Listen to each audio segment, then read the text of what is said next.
From Rival Sons, their singer Jay Buchanan joins me live. Jay, how are you, brother? I'm doing good, Eddie. How about yourself, man? Doing good. You got a little downtime? Are you actually home and off for a change? I am home for a week, and my wife couldn't be happier, man. I'm just fixing up the house and trying to take care of what needs to be taken care of when you come home for a week. And, you guys, man. Life's good, though. Yeah, you guys tour relentlessly and have really, done it the old school way, building this band up all over the world by going out and playing live. But this time around, if I looked at your touring schedule, it's still pretty relentless, but I do notice there are some pockets in there of a couple weeks between certain chunks of dates. I imagine that's by design to kind of keep your sanity and be able to get back to your family a little bit? It is absolutely by design. I think that, like we're home for a week right now, and then we've got to head over to Europe. And then we were out for a week last week surrounding Bonnaroo, and, we did a secret show in Nashville, and, we hit a couple of places. And then, come home for a week, and then we're going to be gone for 6 weeks. And then we come home for a week, and then we're gone for, 3 more. And then we come home for a week, and then we're gone for 4 more. So it's pretty much like hopscotch, but you gotta touch base. You gotta come home. You gotta see your kids. You gotta see your wife, and you gotta keep the home fires lit. And it does. It helps you keep your sanity, and it keeps us from strangling each other on the bus. Well, for you as a singer, Jay, and you know how I feel about you as a singer. For you, does that rest do your voice good as well, or are you one of those guys who would love to be out there doing it every night if it wasn't for the having to put some time in at home? Yeah, I think that if I had it my way, I'd love to tour with my family, and I could stay out on the road, forever. Now, that doesn't mean that I'd like to sing every night. I would love to sing every night, but my voice does need rest, like every couple of days, take a day off and everything. Because it's just like, it's such an athletic thing. You got to have a day of rest just to recoup a little bit to keep from burning yourself out. And, but if I didn't have to rest, I'd love to do it every night. Playing live is like, I can't believe I get paid for it. This is my job. It's the best thing altogether. The energy and the audience and playing with the band and rediscovering these songs night after night and reinventing them. What's not to like, Yeah, and one other thing I want to ask you about singing, because your voice is incredible and night in and night out, and you put so much work into it. It's amazing.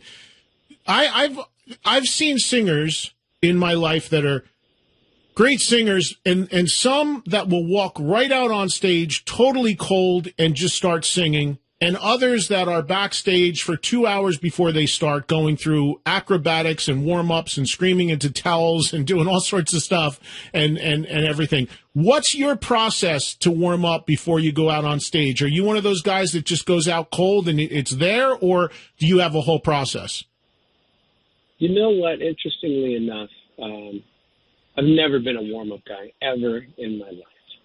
And I've got a bunch of friends that are vocalists and everything, and they will spend all of that time. And you got to do whatever works for you.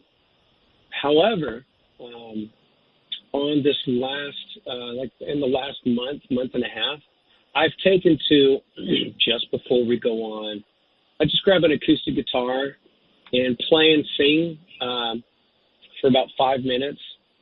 And then that's basically all I need. It's just, throwing a couple of screams out there and just singing a little bit. For me, like my warm-up, it starts as soon as I get out of bed in the morning, or in the afternoon, that is. Yeah, and you've been open. As soon as I wake up. Start yelling at the kids? Yeah, right. No, it's just, I found that it's good. This record in particular, Eddie, I found, I kind of painted myself in a corner. It's the most vocally demanding record we've got. And I knew I was doing that to myself while we were in the studio, but I just figured, you know what, let's just make a good record. I'll worry about all that other stuff once we get out on the road. And my voice has been able to adapt and everything, but just warming up just a little bit, have a little nip of whiskey, and hit the stage, you know. Yeah, and you've been opening. When I saw your opening with Back in the Woods, which is just going right for it, right out of the gate, first song. You know, I want to ask you about Feral Roots because you just said something that I always talk with singers about as well. Is like, you know, I've talked to Joe Elliott from Def Leppard about this, and Brian Johnson of AC/DC over the years, who have, you know, had all these, you know, landmark sort of vocal recordings or what have you. And I said, at this point, those guys have to try to do that 30, 40 years after they've done it. And they've all told me what they've had to try to do to adapt or tune down or adjust because now they're way older than when they first recorded it. Is that in your mind? Because you are setting some bars on these records, especially Feral Roots. Is that in your mind sometimes when you're doing this stuff in the studio? That, I mean, you're certainly not old, but you're certainly not a kid where you're like, oh shit, am I going to be able to do this at 55, 65 years old? I look at it this way. A song's got two lives. You know, there's the life that the song lives, you know, immortally on the record. So, you know, that's the one that's going to get played on the radio for however long it gets played. And that's what that's the most familiar form of the song for any of our fans. And so, you know, they're going to be listening to that. Well, when the song is being born, give it a good, healthy life so that, you know, reach as high as you can and give the very best performance. It isn't about like, you know, a good vocal and the right line and everything. It's about what suits the song and helps represent what the song is asking to be in the first place. And so when you're in the studio, you really have to listen to the song and you have to respect the song. And if the song is telling you to go for it and just jump out of the plane with no parachute, well, that's what you got to do. And then the second life that a song has is the song that is the life that the song has live every night. And that's often a very, very different life. You know, stretching the song out, all of the improv, all of the things that you do to reinvent a song and make the song unique to that particular night. And so you can do that, but you can't really. You have to respect the song. And I remember, it's funny that you asked that. I remember our first European tour. We were opening up for Judas Priest. And Queensryche was the band in between. And so they were right after us. You know, we were the first of three. And we were just getting our feet wet on what it meant to tour Europe and everything. And that was the first time we had been on a lengthy tour with a legendary band like that. Of course, we went on to open for everybody and tour with just about everybody. But at that tour, I remember I met Jeff Tate because he was still, you know, Queensryche was still together and everything. And Jeff Tate would warm up like crazy, sounding like Jeff Tate, you know, and so good. And then he would warm down after he got off stage. And I just thought, like, you know, that dude is really working hard and he's taking care of his instrument. And I remember when I met him, and see, the band already tunes down a half step from most of our material. And he says, you know, Jay, you're really screwing yourself. I go, what the hell are you talking about, Jeff Tate? He says, you're really screwing yourself, man, because once you get older, you're already tuned down, so you're not going to have anywhere to go. And he's telling me, you know, like matter of fact, he's like, you're going to be sorry you did that. And I didn't say anything because I have respect for Jeff Tate. But I remember thinking, fuck you.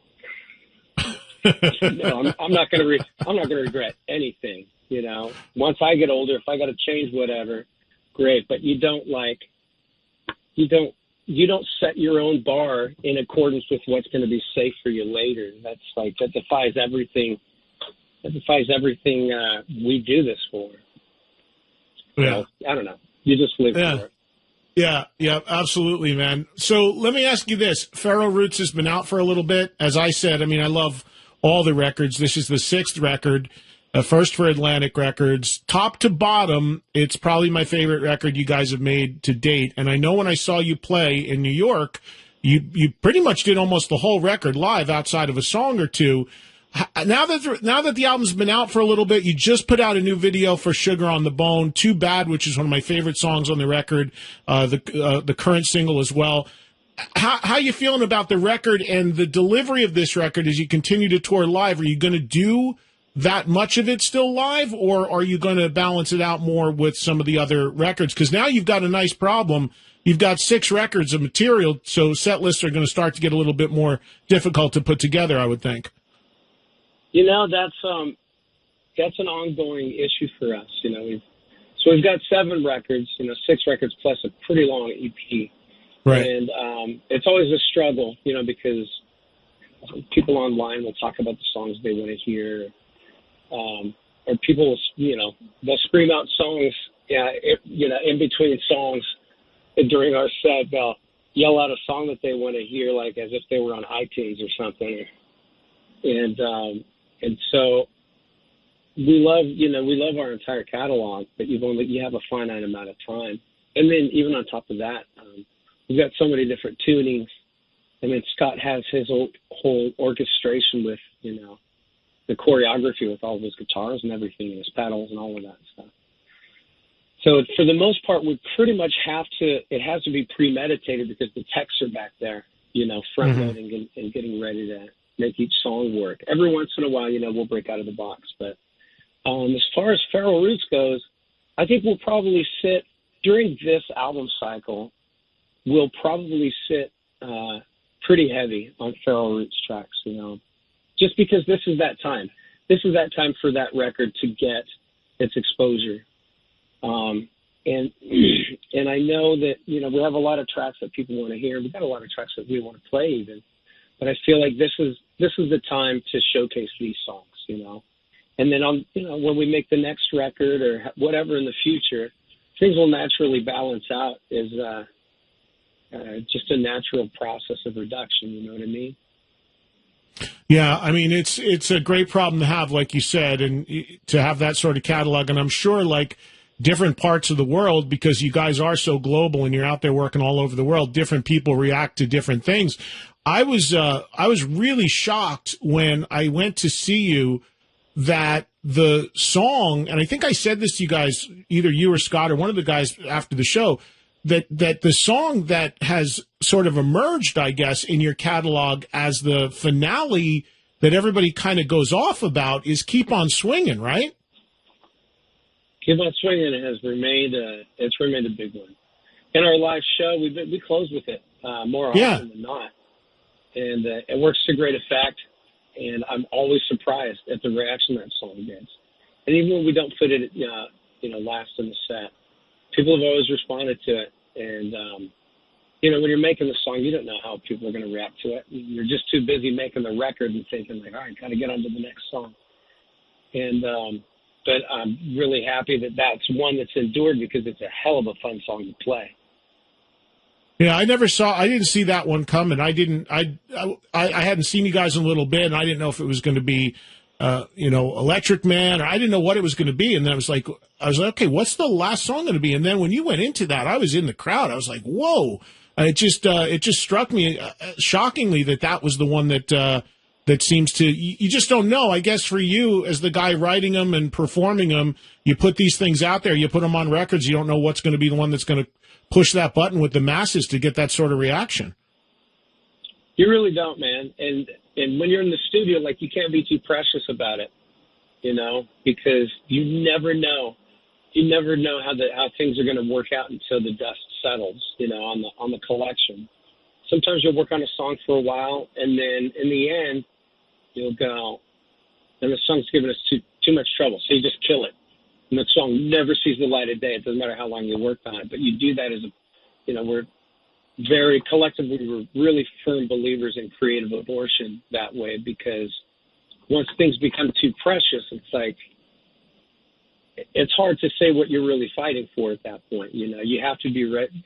You got to be willing and ready to abandon songs when they aren't suiting the band correctly. And so, yeah. When we're in the studio, something like, I think immediately, Keep on Swinging, it felt really good.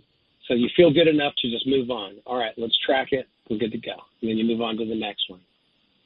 You were telling me on the new album, Feral Roots, when I saw you that the one song you couldn't get over live that didn't work was "Stood by Me." Everything else went down well, which blows me away because I love that song. But it works the other way too. Like one you'd think would work so well live, you can't get over with the audience. What has been the best stuff that's responded to the new record live so far that you've enjoyed playing the most? That's really fun. I remember when we were talking about that back in Brooklyn. Like, you take a song like "Stood by Me." It's a no-brainer. As soon as it comes on, and I can't even handle listening to our material, right? But if that song comes on, my wife is playing or whatever, it makes you want to dance. And when we would play it live, and I would think, why? What's going on here? I think, and I'd be thinking like, man, I'm having enough of a party for everybody in this room just playing this song. And some people would really get into the groove and everything, but I think a lot of the time also just rock audiences, they want to like jump and kind of move, but actually getting down and seriously grooving, I think that rock audiences tend to be a little tight about that kind of stuff, And so I can understand that. But in terms of the best response live off of this record, people have been freaking out about Shooting Stars,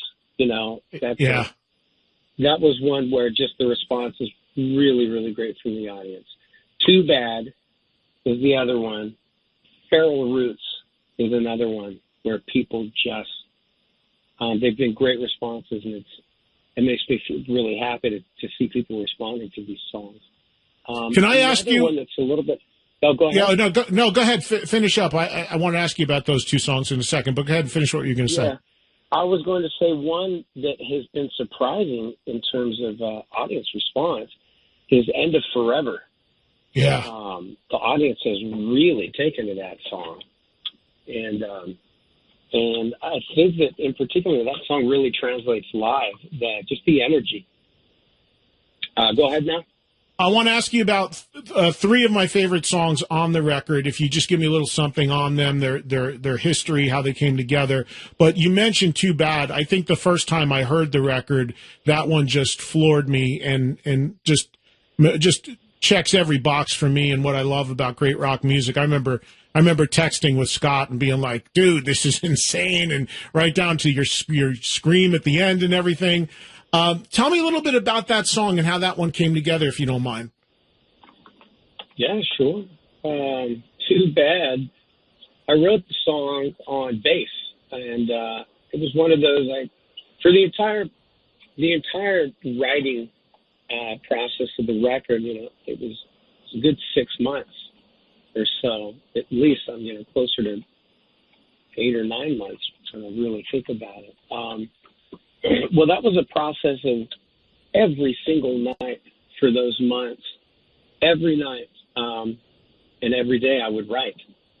And then, I'd send Scott my ideas, or sometimes I would send in, complete songs. And so, I'd be trying to burn the midnight oil every night and just thinking, okay, I know we have this great opportunity. And Scott and I would talk about it. He's out in Huntington Beach and I'm out in Nashville. And it's a hefty amount of pressure to know that you finally you've got a great team, with Atlantic, Electra, and LCS. Got a great team of people that are ready to go to the wall for you. But it's also interesting to know that they are going to go out and push a record that doesn't even exist in your brain yet. And so, like, the whole process was sitting there and just trying to write songs and trying to figure out, like, okay, well, where do we go now? What does the band do now? And so you just keep writing and you keep mining and digging around to figure out what needs to be said and musically what needs to happen. And so Scott and I would trade ideas back and forth. Too Bad in particular, I'd stayed up all night working on another track, and I forget which one it was. And in the morning, I was getting up around 11 a.m. or so. So I wake up and I'm laying in bed, and before I really even open my eyes, I start hearing this song, hearing like that sort of a cadence. And it was really an R&B sort of a vibe to it, you know, like a D'Angelo sort of a thing. And so then I go up to my writing room, and right away I plug in the bass. I set up my mic, and I plug in and I hit record, and I just start writing. And I had the chorus and the chorus melody, lyrics, like all the changes. I had all of that probably inside a half an hour. And so I worked on that for a little bit and tried to kind of refine it, but it was really that's how it was. And then brought it to the studio and, showed Scott, and then Scott wrote that infamous riff to it that really put the song over the top. That feels like that one was channeled into him from all those shows opening for Sabbath for you guys. That's a Sabbath-esque level riff in that song, man. I love that riff. And I remember at first, we're in the studio, and I had all of these, all of the changes were already written, the chorus, like everything, but it didn't have that riff. It's, the song was written, the melody and lyrics. And I remember at first going like, man, you're playing that riff too damn much. It's stepping all over the song. Jesus Christ. and then I went back and I'm listening to it and I go, oh no, that's perfect. Yeah. That's the perfect amount, It's I'm really happy with how that one turned out. We tracked it very live on the floor, and that was probably the easiest one to track out of all of them. Yeah, it is killer. Hey, do you have a few more minutes? I got to hit a break. Can you hold for a couple minutes and talk a little bit more? Yeah, sure, Eddie. Cool. I want to talk to you about you got the tour coming up here in the U.S. with Stone Temple Pilots. I want to hit on, and I want to ask you about two other tracks on the record, get a little backstory on them. Because now, it's kind of cool, because a lot of times you do these interviews with artists, and I understand they want to talk about the record the week before it comes out, but the fans don't have a time to absorb the record. Now that the record's been out a little bit, we can talk about a few of these songs, and hopefully many of the people listening have heard them and at least can hear them. So I want to get something from you about two other tracks on the record, and then we'll talk a little bit about going out with STP, and also want to get something from you on something you did recently with Black Sabbath, I know, as well.